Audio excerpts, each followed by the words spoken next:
Manx Radio Podcasts, powered by Shaw. Hello and welcome to the Women Today podcast, a look back at some of the highlights from the past 5 days. And this week we reflected on Stephen Fry's BAFTAs comment, which led to him leaving Twitter. We discussed at what age women should stop dyeing their hair, if at all, and our legal team from Man Benham gave us the lowdown on our rights when it comes to buying and selling property. But first, we were joined in the studio by two women campaigning for tougher sentences for sex offences in the Isle of Man. Sadie Sanders and Lisa Taylor were incredibly open about how their own personal experience of sex abuse has affected their lives. Here's Lisa. The impact of the abuse continued right through my life, from when I hit puberty and actually realised the implications of what had happened. And it's created poor mental health, really, on and off for my life. Yeah. And you have two children. They're both, well, one's 18 and one's nearly 22 now. What about the effect on them? I think they've tried to remain positive about what has happened in my life. Obviously, they have always known, because it has always been something that has had such an impact on me. I just... It's obviously incredibly difficult. It is difficult when you think of how it impacts on your children. I mean, obviously, as a mum, you want everything to be okay for your children, and the fact that something happened to you as a child that then impacts on your children, it's hard. It is hard, but having poor mental health because of the abuse, it impacts on everybody that I know. We're also joined, as I mentioned in the introduction, by Sadie. And Sadie, you were also abused at a very young age. From the age of 8 to 12. And but it wasn't a family member, it was just someone I met out when I was playing. And did you tell somebody what was happening? Why not? I can't answer that question because I'm really close to my mum and I can't understand why I wouldn't, but I just didn't. And at what point did you decide that was something that you could tell her about? Not the Christmas just, but the Christmas before, I'd sent my mum a text message and she was sat in Paragon restaurant eating a meal, and that's how I told her. And how did she react to you? She was at my house within about 20 minutes. It was awful. Why did you decide, Sadie, that was the point where you needed to tell her? The police, it all happened at 8 o'clock in the morning, and a policeman just knocked on my door because Andrew Burns had made diaries of the whole thing. The police found his diaries, so I don't think I'd have ever told anyone. Well, we're also joined this afternoon by Paula Genning from Victim Support here in the Isle of Man. Paula, these women have done an incredible thing by breaking their silence. What do you think of what they've done? Like you say, it is incredible. Almost words can fail as to what they've come through and how hard and how brave it is to actually say and to be able to tell what's happened to them. That's the really hard thing for them. And like you said, as Lisa was saying before, it is a life punishment. What people go through, because it isn't just what happened at that time through what happened at the incident as such. It continues in your head. And that's a difficult, process. And it can be awakened by all sorts of things, and triggers at different times. And it's not just, say, something on the television can trigger it. It can be smells, sights, sounds. And so it is ongoing. And with that in mind, what sort of support can Victim Support give to people in these sort of situations? Well, it varies from individuals, but it's definitely the emotional support that we can give in the initial stages. We're not counsellors per se, and we never profess to be, and that's almost another stage up from us, really. But we provide psychological first aid for people and talk through some of the common reactions, because often I think some people can think that what they're going through is completely alien and they're going, mad and things like that, whereas actually it's very common for what they've been through, and to sort of, to help them through that process, really. And Lisa and Sadie, I just wonder, from a point of view of being now so close to somebody who's been through something similar, how has that helped in a way, Lisa? It has helped to actually be able to speak to somebody who truly understands how I feel and understands how difficult those feelings can be to hold down and hold back, because they do just come up, just like Paula said. They just appear, with triggers and all sorts of things. You can be going about your daily life and somebody happens to say something not meaning anything really in particular, and it can spiral you into awful thoughts and take you right back. With that in mind then, how did you come to the decision that you wanted to be so open about it, that you wanted to talk to people about it, to tell people what exactly had happened to you? Because presumably in some ways that means you reliving it. Yes. When I saw the interview with Andrew Byrne in the paper about him going to prison, I was just incensed that he got such a short sentence. And initially I did a letter, an anonymous letter to the paper, and I thought that might help the feelings. It didn't. So I decided to start a petition, and I thought, well, my family and friends know about me anyway, and it doesn't really matter what the rest of the Isle of Man think of me having been abused. It doesn't matter whether they've really got opinions on me. That something had to be done, something had to be said, the conversation had to be had with a lot of people on the island. We're joined in the studio by the Women Today legal team this afternoon, Carly Stratton and James Peterson from Man Benham Advocates. And we're going to be talking about legal matters relating to property.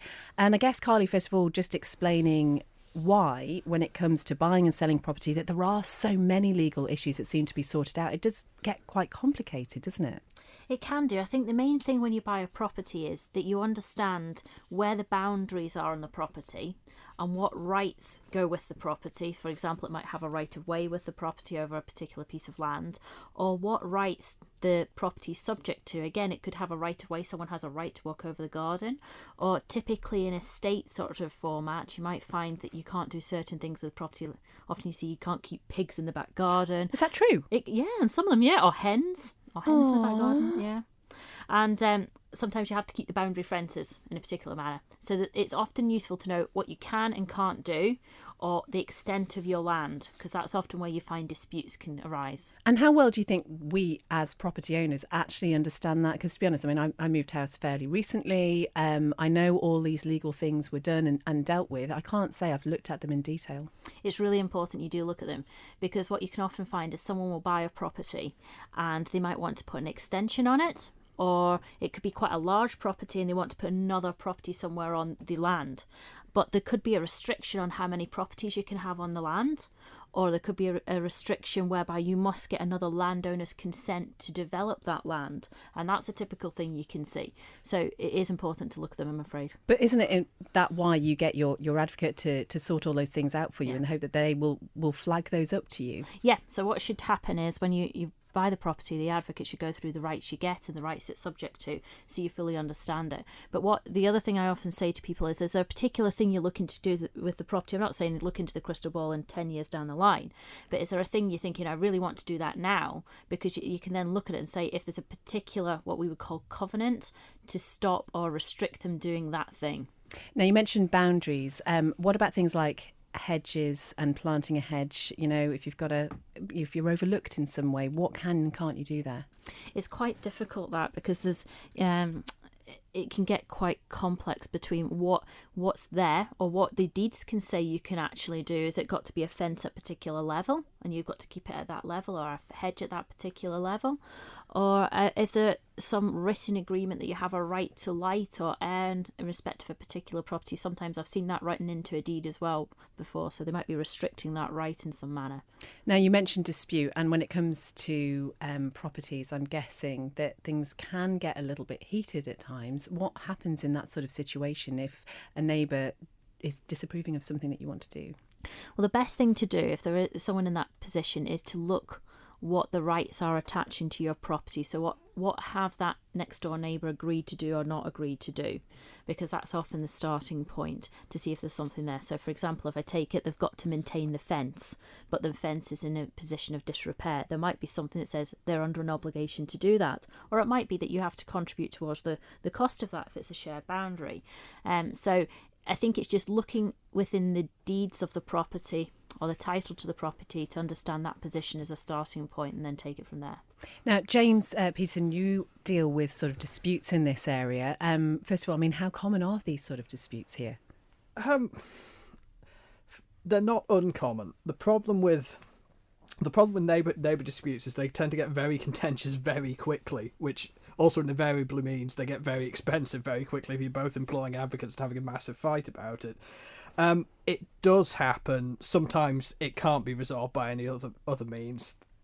Fair enough. I mean, without trying to reveal who the clients are, I've known instances where property has been in part sold by mistake. You've got there was one instance where basically two pieces of land were one piece of land was supposed to be sold, but another piece of land was sold accidentally. Other instances where a bit of land was sold twice. Other instances where you've got rights of way across a piece of land to get to your own property, and that ends up getting blocked, which causes a massive argument between the neighbours, all fairly resolvable, but unfortunately it causes upset and people to start writing angry letters to each other. That right of way in front of property is an interesting one, because if you say you're in a semi-detached house and it's a sort of a dead end, are you allowed to park outside your house if you're potentially blocking your neighbour getting in and out? I'm going to take a leaf out of my colleague Chris Webb's book on that and answer it. It would have to be answered on a case-by-case basis. We've had a text in saying, wish there was a law or bylaw regarding idiot neighbours feeding gulls. Any ideas? I think they're bringing out rules all around various places, aren't they now, in public places about feeding gulls. I think there's some in Peel and Douglas and... There are indeed. It'd be good if you could. It'd be good if you could actually get that put in place so neighbours stop it. Definitely, yeah. I think the crazy thing about all of this, though, is that once you've taken these disputes to that level, you have to continue living next door to these people. The BBC Trust said there was clear public value in moving BBC Three online, as independent evidence shows younger audiences are watching more online and less linear TV. The BBC Director General Tony Hall said it will save the corporation £30 million. Couldn't believe that. But these plans have caused controversy, or controversy, however you say it, whichever you prefer, prompting the Save BBC Three campaign, which saw more than 300,000 people sign a petition to keep the channel broadcasting on television. But with the increasing popularity of services such as Netflix and Amazon Prime, could this just be another nail in the coffin of traditional television? I mean, really it is. I don't think anybody really watches television in the normal, in inverted commas, way anymore. Oh, do you know what? I think they do. And, I'm speaking for everyone really, but I personally miss having real TV. Yeah, so you don't. That's the point, isn't it? No, but it's not because I don't want it, because actually I just moved into somewhere where I didn't have a television and I've just never got around to sorting one out. And I really miss the structure. I know that sounds crazy. I've got Netflix, I've got Prime, I made sure I had both of those. And initially I was thinking, oh, this is amazing, I can watch anything I want. But then you sort of open your computer and go, oh, what do I choose? And I love the fact that every time you do anything like that, that voice comes out. The voice, isn't it? It is the voice. That's what we need to call her, isn't it? The voice. Can I just say, it's controversy in a Manx accent. We've got to get back to the Manx again, haven't we? And I'm glad you said that, because last week I had to say that, didn't I? Controversy or controversy. Well, people get really annoyed, don't they? I'm not sure on that one, which is the correct pronunciation. Well, it's got to be controversy. Anyway, back to the TV thing. I've never watched BBC Three, let's just say. But you the other did watch thing Gavin is, and Stacey, didn't you? that wasn't on BBC Three though originally. That came on to BBC, I'm sure. It was created for BBC Three, apparently. Oh, Paula Gelling is aghast that you haven't seen it. Were you a fan? You haven't watched Don't Tell a Bride? No, it's amazing. Never. But actually, I do watch normal TV. Thank you very much. No one watches normal TV. I watch normal TV. So do you watch it with the adverts? You don't fast forward it at all? You watch it the normal way? Some programmes, yes, some programmes, but also I watch a lot of BBC that doesn't have adverts. So, but yeah, I mean, if it's a programme that's got adverts, I might Sky Plus it. But actually, yeah, if it is on BBC at that time, then I will watch it, that's for sure. But no, the whole online thing, I mean, I've got a teenage daughter that just watches everything on Netflix now, you know, and I hate it because she sits there one after the other, just episode after episode, and I think, goodness me, and what's it series doing to you? after series after series Yeah, it's as well, addictive. because they're all on there, aren't they? Oh, do you know the thing that annoys me is that you will sit there and think, right, I'm just going to sit down after doing all my little jobs around the house. With a bag of mini eggs. Oh, yes. And I'm going to watch some telly. Okay, right, sit down. And you scroll through goodness knows what to pick the lesser of the most boring things. Do you know what I mean? There's hardly ever anything that I think I really, really want to watch that. I'm just watching it for the sake of watching it because there's that much choice out there. Do I sound like I'm rambling? That's purely because Sex and the City is finished, isn't it? Because you do watch box set after box set of that. Well, it's hard to pick the right thing, isn't it? When I don't watch TV that much, and if I do, and if I watch a movie, it takes me forever to decide, and I get really annoyed halfway through if I'm not enjoying it. I just think, what have I wasted? I might as well have been doing something else. Because there is, as you said, right, so Christy, there's too much choice now. Yeah, I think there probably is. But yeah, it's great to be able to look back on things that you've missed, like you said, box sets and things. That's brilliant. And there's several programmes I've missed because I haven't got a TV that I've then gone back and gone, it's okay because it's all on one of these other online channels. And yeah, that's brilliant. But then, yeah, actually, I end up getting a bit bored by watching the same thing over and over again. Even if I am running through a series, I kind of think, I just want something that's, you know, a bit banal, really. I don't know. I've got a bone to pick with you. Why? Yeah, because in actual fact, you made me download a series. I bought it on iTunes last week, actually talking about box sets, and it's rubbish. Oh, Yes, so you owe me some money now, Christy DeHaven. what was that? It was that programme that you said Beth's like the woman that forgets her children at the car, you know, at the car to take them to school. Greenwing? Yeah, that's the one. How Rubbish. can you not like Greenwing? But do you know, just think about children, the way my children watch Fisticuffs. telly. I'm just moving on. They don't have any concept of just watching a programme from start to finish. My eldest will literally sit there, oh yeah, just fast forward this. Even if the others are watching it, it's just really annoying. Let's bring back traditional television. She's on one. Let's just bring it back. Women Today, brought to you by citywing.com for your next flight away. Is pole dancing suitable for 8-year-olds? Well, viewers have hit out at ITV's This Morning programme after children were shown pole dancing in crop tops. And on the show, there were 8-year-olds Tilly May and Tamia and 11-year-old Mia. They were dancing around in their outfits, being watched by their mothers and the dance instructor Zoe Hardy. Here is an extract from the show. Yes, we've got the girls here. We've got Tilly May, who's 8, Mia, who's 11, and Tamia, who's 8. And they're going to show us what their pole fitness classes are all about. OK, girls, you take it away.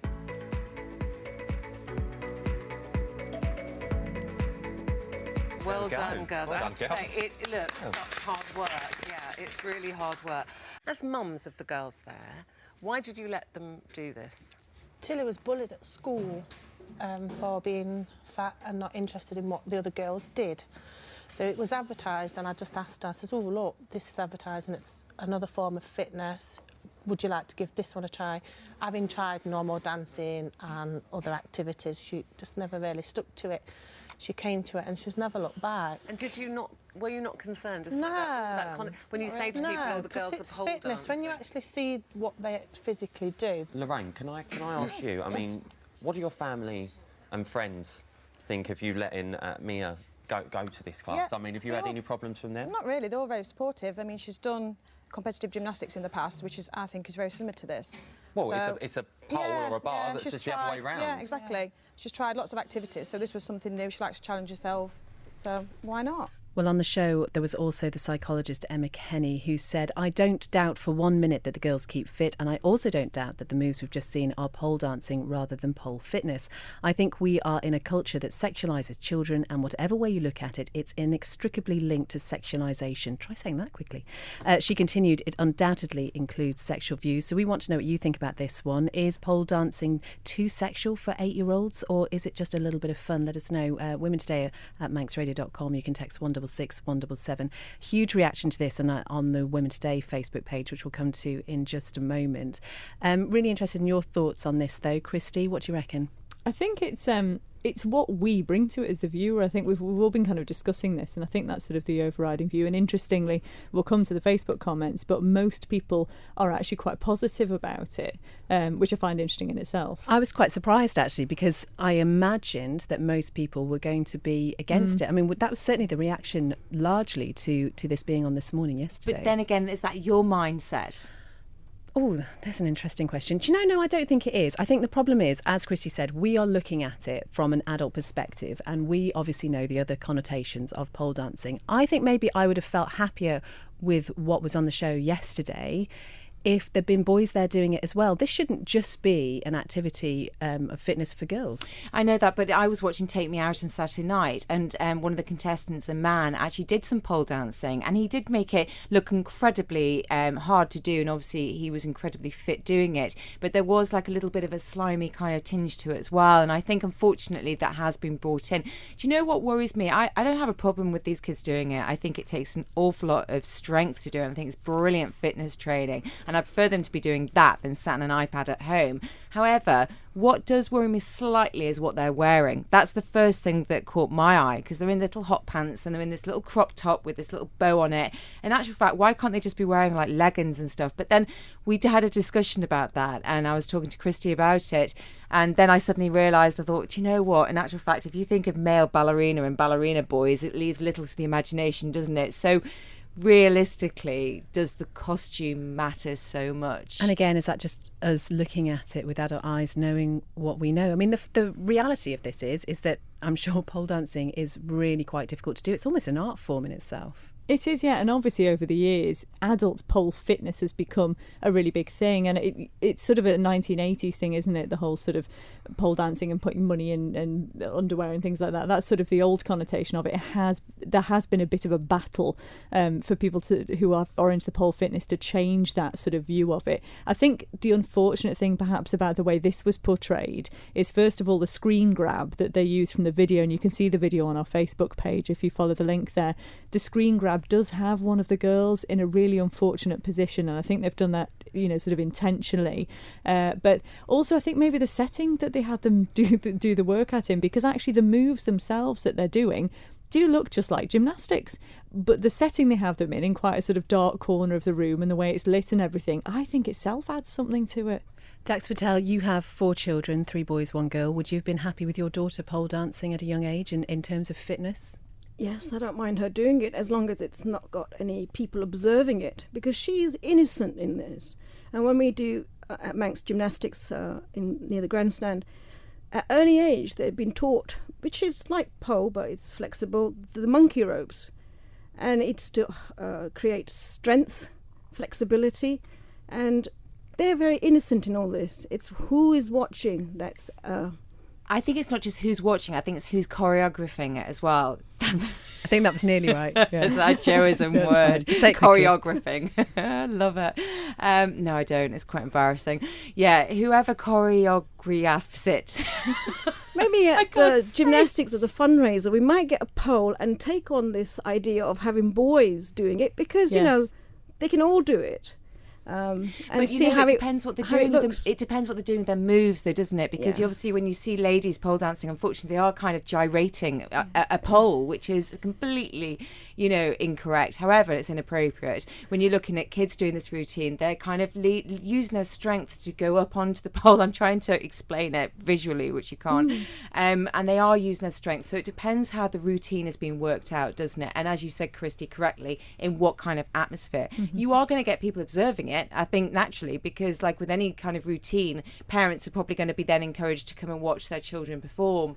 So I don't think we can get away from that. But it's created such a thing on our Facebook page that I decided to get in touch with Savina, who is an instructor at the island's first pole dance fitness studio, and she's commented on the Facebook page, and she says, we as women met some hostility when we opened the studio 5 years ago. We then met more when we tried to host a family night for our ladies to show off their dance performance, strength and skills to their loved ones at a local venue, which is what threatened they would lose their licence if we did. And now this. Let's bring children into the equation to make it sound like we are exploiting their innocence. This is fitness for any age, weight, size or sex. Oh, there's a word that sex these children don't know the meaning of yet, and why would they? The problem lies within the issues these ridiculous people have themselves. Would they prefer if these children were fat and sat at home, and when they go to school be bullied? I've been a personal trainer for 21 years and a boxing coach with my children of my own. Stripper is not on my CV. I work hard to teach happy, healthy people of all ages all types of exercise fitness, pole fitness being the most popular because it's great fun and tough at the same time. Instilling confidence and self-efficiency into anyone at any age has wonderful rewards. Jenny Quick, you've been looking at this video and you've been seeing some of the comments on the Women's Day Facebook page. What were your initial thoughts about pole fitness for such young girls? I think initially you do get a bit of a shock because it's something that you don't see. The opinions of pole dancing or pole fitness on the island in particular has changed in recent years, I've got to say, because I recently put on my personal Facebook page asking whether pole fitness actually helps your fitness, and so many people came back, including a man, came back and said that he absolutely loved it and it's so good for your muscles and things. So in that way I think it's good for the kids. It is a gymnastic form, but again it depends on what they're wearing and their audience, so it's a tricky one. Lots of thoughts on this. Let's take a couple of them now, Christy. Yeah, there's been loads. Julie says it's not much different to kids learning tango or the salsa, etc. It's a great fitness regime. If the kids enjoy it, let them do it. And Mandy says, I wouldn't even say just a bit of fun. It's more genuine fitness. We had poles at primary school to climb, hang from, spin around on. It was part of our gym class. Anything that's encouraging children to exercise and be healthy is a good thing. And Debbie says, I've just started pole fitness myself. It's a brilliant form of exercise, very like gymnastics. Surely would be beneficial form of keeping healthy whilst having fun. It's a reflection on society that many automatically think of it as only being found in strip clubs. Believe me, there's nothing remotely sexy about me spinning on a pole. Kirsten says if people feel that 8-year-olds pole dancing are inappropriate, then they need to have words for themselves.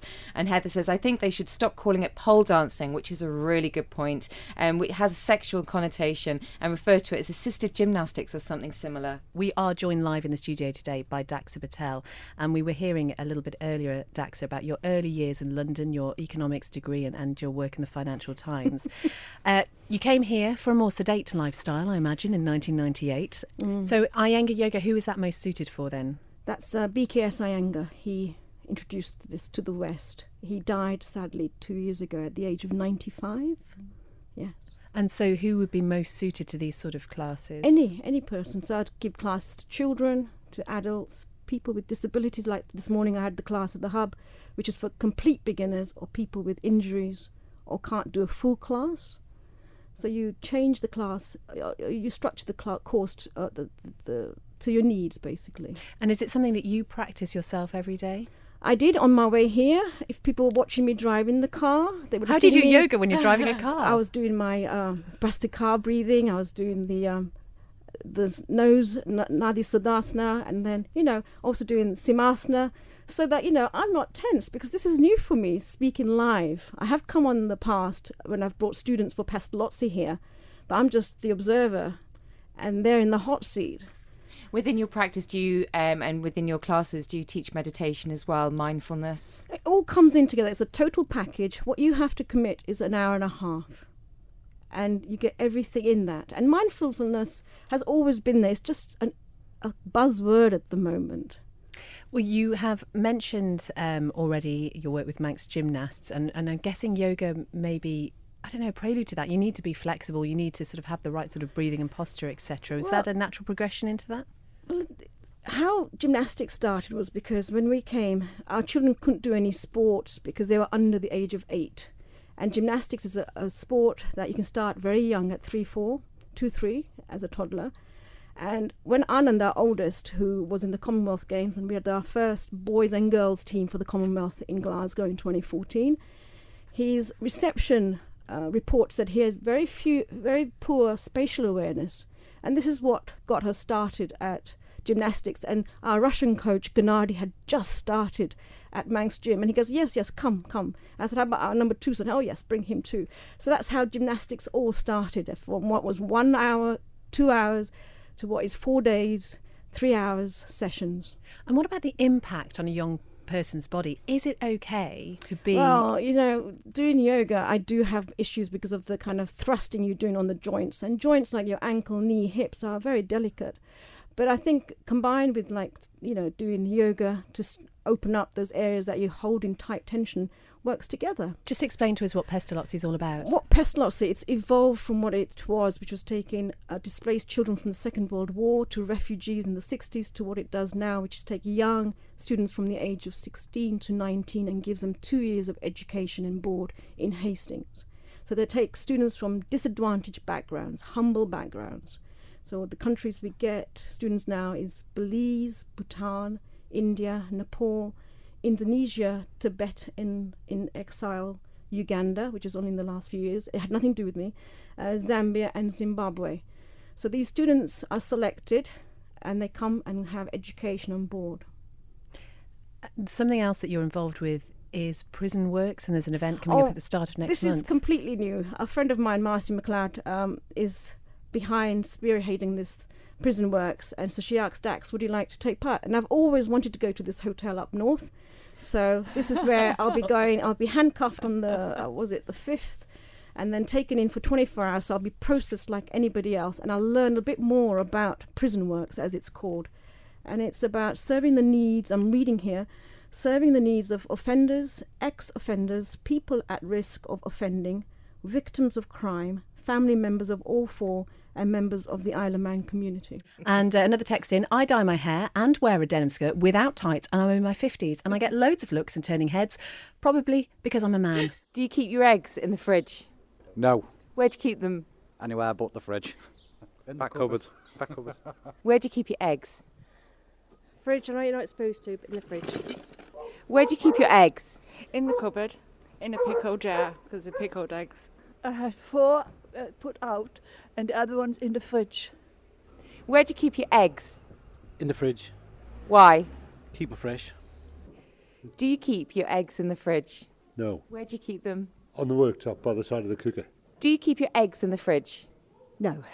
Where do you keep them? On the windowsill in a chicken that Sue gave me, the sort of wire chicken thing. Why is that, Ben? I don't know. I don't like them out of the fridge. Do you keep your eggs in the fridge? I do. No. No. Where do you keep them? On the side. Do you keep your eggs in the fridge? No, I don't. No. Where do you keep them? Just on the worktop by the cooker. Any reason why? In case they're too cold when you cook them, because I don't like the yolk. In case it doesn't get cooked properly.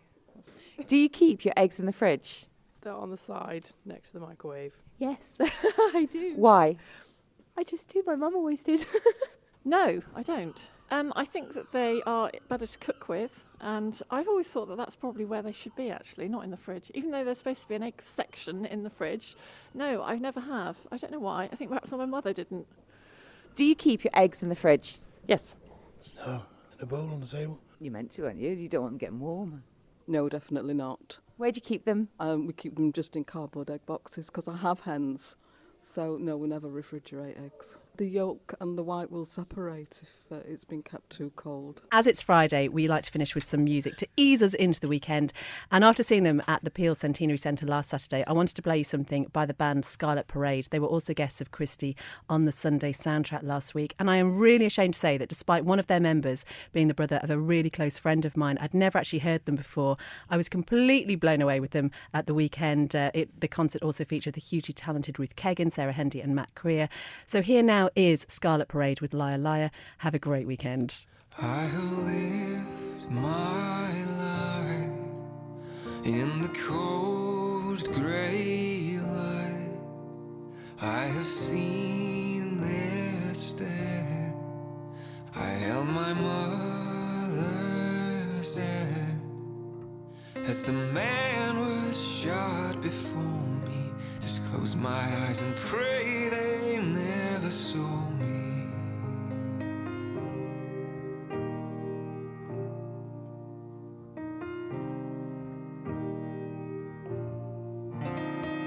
These are the things I said you never seen. You're looking tired, you liar. And they are the boys you said you never saw. You're looking tired, you liar.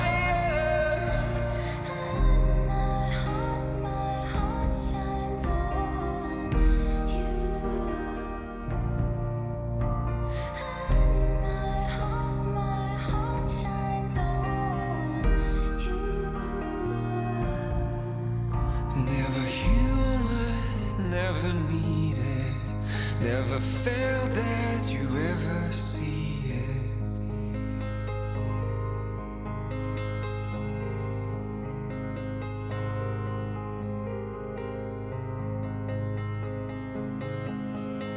They come underneath and they hold you, it's a crime of love. And they bleed for all the better to show you that it's a crime of love. You're insane, but honey, you know it, don't you? And I heard thought that I could change it all. And then there whispered the only one.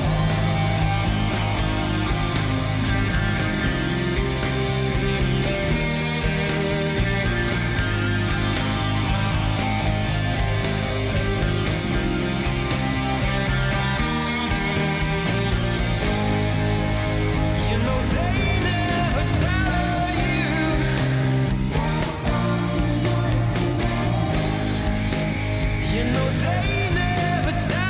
you.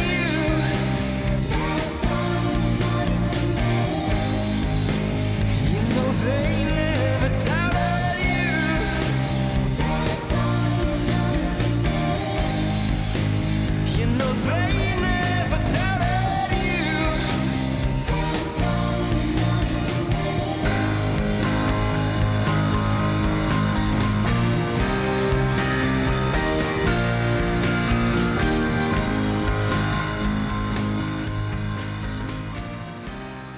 Women Today, brought to you by citywing.com for your next flight away.